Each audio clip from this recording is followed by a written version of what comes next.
नमस्कार, मैं डॉक्टर शुभांगी आप सभी का स्वागत करती हूँ आपके अपने इस चैनल ऋषि ज्ञान माला में। दुनिया के सर्वश्रेष्ठ व्याख्यानों में गिना जाने वाला विवेकानंद जी का शिकागो भाषण। इस भाषण से जो मैंने सीखा वो आप सभी के साथ साझा कर रही हूँ। 11 सितंबर, एक तारीख जो हमें 11 सितंबर 2001 को अमेरिका के न्यूयॉर्क में हुए आतंकवादी हमले की याद दिलाता है। लेकिन विश्व शांति और हिंदू धर्म की सनातन संस्कृति को पश्चिम के पटल पर खोल देने वाले स्वामी विवेकानंद जी को अपना आदर्श मानने वालों को याद आता है स्वामी जी का विश्वविख्यात शिकागो भाषण, क्योंकि उसकी तारीख भी यही थी, 11 सितंबर 1893। क्या था वो भाषण जिसने अमेरिका को ही नहीं पूरे पश्चिम को भारत का मुरीद बना दिया? क्या थे वो पहले 5 शब्द जिसे सुनते ही 7000 लोग 2.5 मिनट तक खड़े होकर मंत्रमुग्ध तालियां बजाते रहे? ऐसा क्या था उस भाषण में कि जिसे दुनिया के सर्वश्रेष्ठ व्याख्यानों में गिना जाता है? नरेंद्रनाथ दत्त, स्वामी विवेकानंद जी का पूरा नाम।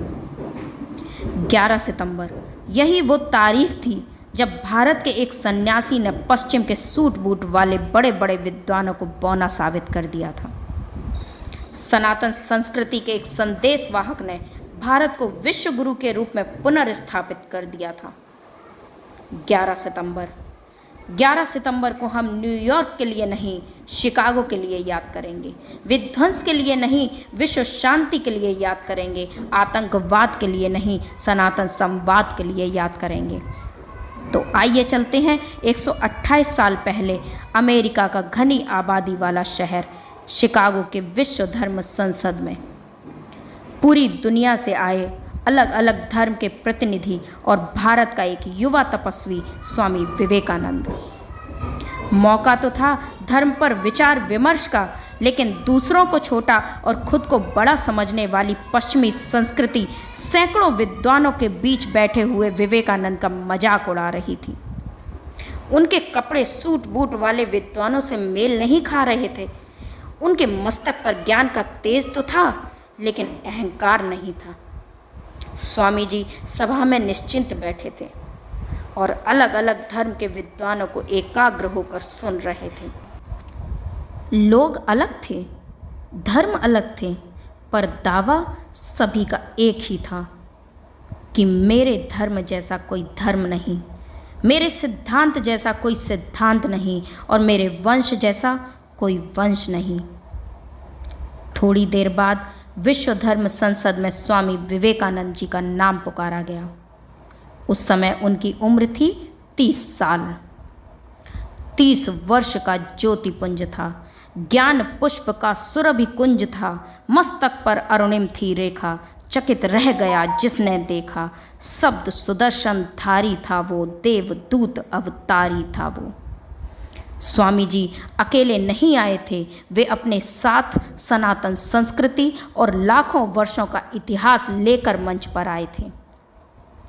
पूरा विश्व सुनना चाहता था कि अब भारत क्या बोलेगा। जहां इतने बड़े बड़े धर्म योद्धा बोल चुके थे, वहां ये भगवाधारी लड़का सनातन धर्म की श्रेष्ठता को कैसे सिद्ध करेगा। स्वामी जी मंच तक पहुंचे, पर कुछ देर तक बोले नहीं। सभा में हलचल सी मच गई। वो अपनी नजरें घुमाकर चारों तरफ देख रहे थे, मानो सभा का जायजा ले रहे हों। कुछ सेकंड बाद स्वामी जी ने बोलना शुरू किया।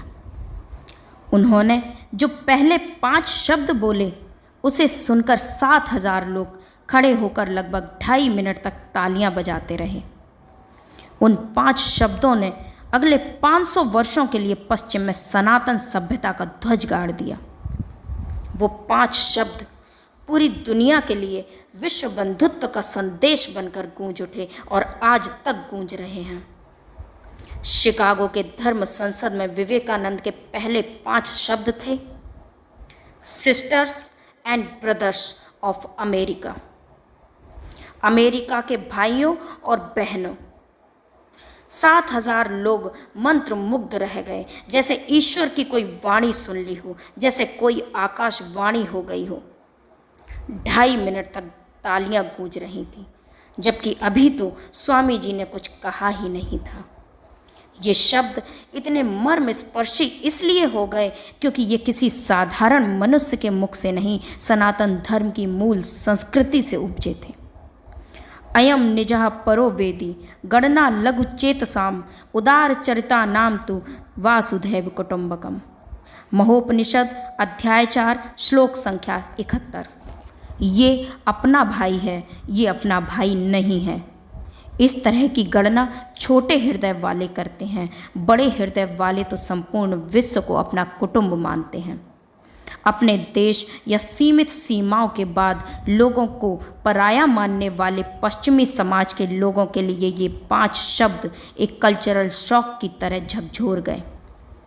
उन्हें विश्वास ही नहीं हो रहा था कि हजारों मील से आया हुआ एक व्यक्ति, जिससे ना तो रक्त का संबंध है, न संस्कार का, न भाषा का, कैसे वो उनको भाई और बहन से संबोधित कर सकता है।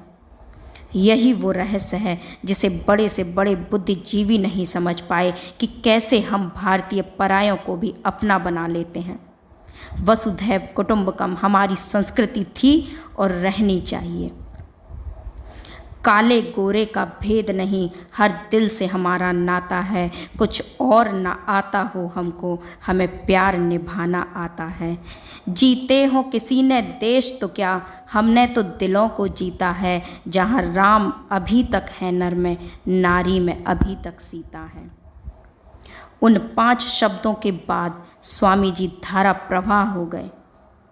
स्वामी विवेकानंद जी का पूरा भाषण अगले वीडियो में लेकर आऊँगी, नहीं तो ये वीडियो ज़्यादा लंबा हो जाता। तो जुड़े रहें हमारे चैनल के साथ। स्वामी जी जिस सनातन धर्म की बात कर रहे थे, सभी धर्मों का सम्मान करना हर हिंदू अपने डीएनए में लेकर पैदा होता है। 8,000 साल पहले ऋग्वेद में हमारे ऋषियों ने यह उद्घोषणा कर दी थी, एकम सद्विप्रः बौद्धः वदन्ति, यानी सत्य एक है, लेकिन विद्वान अपनी अपनी सूझबूझ और समझ के अनुसार उसकी अलग अलग परिभाषाएं और व्याख्याएं देते रहते हैं। I am proud to belong to a religion which is taught the world both tolerance and universal acceptance. Swami ji की बोली हुई ये लाइन दुनिया के 4,000 से भी ज़्यादा धर्मों को एक लाइन में खड़ा कर देने के लिए पर्याप्त है। रंग और जंग से खुद को सर्वश्रेष्ठ मानने वाले दुनिया के अनेक देश उस दिन समझ गए कि भारत के मेधा और उसकी सनातन ज्ञान का सामना दुनिया कभी नहीं कर सकती। वो तो मान गए, लेकिन शायद हम अब तक नहीं मान पाए। हम आज भी उसी को अच्छा मानते हैं जो इम्पोर्ट होकर आया हो, चाहे वो वस्तु हो या विचार। रविन्द्रनाथ टैगोर ने लिखा है, भारत को समझना हो तो स्वामी विवेकानंद का साहित्य पढ़ो। महात्मा गांधी जी ने लिखा है कि स्वामी विवेकानंद को जानने के बाद भारत के प्रति मेरी भक्ति 1000 गुना और बढ़ गई है। सुभाष चंद्र बोस लिखते हैं कि यदि आज स्वामी विवेकानंद जी जीवित होते तो मैं उनके चरणों में बैठा होता। हमारे हीरोज़ के हीरो भी वही थे, इसलिए यदि अपना आदर्श किसी को मानना है तो स्वामी विवेकानंद जी को मानो, उनका साहित्य पढ़ो। ये वीडियो आपको कैसा लगा, लाइक और कमेंट करके ज़रूर बताएं। यदि अभी तक चैनल को सब्सक्राइब नहीं किया है तो ज़रूर कर लें। धन्यवाद।